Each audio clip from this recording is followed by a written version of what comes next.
Hey everybody, today we're working on a 2002 Grand Cherokee Laredo.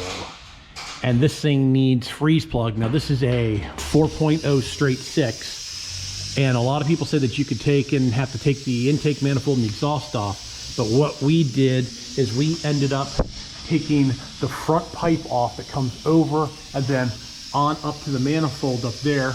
We've got the front drive shaft out of there.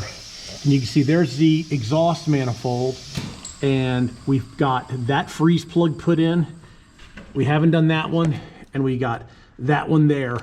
The one in the very front looks like it's already been replaced, and then we also have to do the back one back here. So everybody says you have to take the manifold off to do this, but we've already gotten that one in and that one in without taking and pulling the manifold.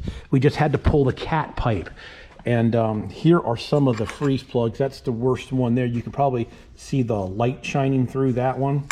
So we have a freeze plug installing tool that we borrowed from another mechanic. This is all too long. So what we're doing, it takes two people. We're either using this socket with the extension and hitting it with a hammer, or we're using this socket and hitting it with a hammer. This one here is a 34 millimeter. I think this one's also a 34 millimeter. This is a 36 millimeter. So we're putting them up there and we're taking a hammer and we're just tapping them on in. And so you can do it, but you are gonna have to remove the converter pipe to get up in here to get it apart.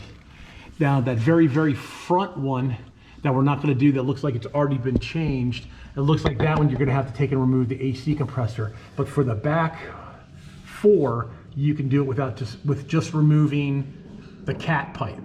All right, everybody, thanks a lot for watching. Please subscribe. You can always do that in that corner. Please give me a thumbs up if you like my really quick automotive videos.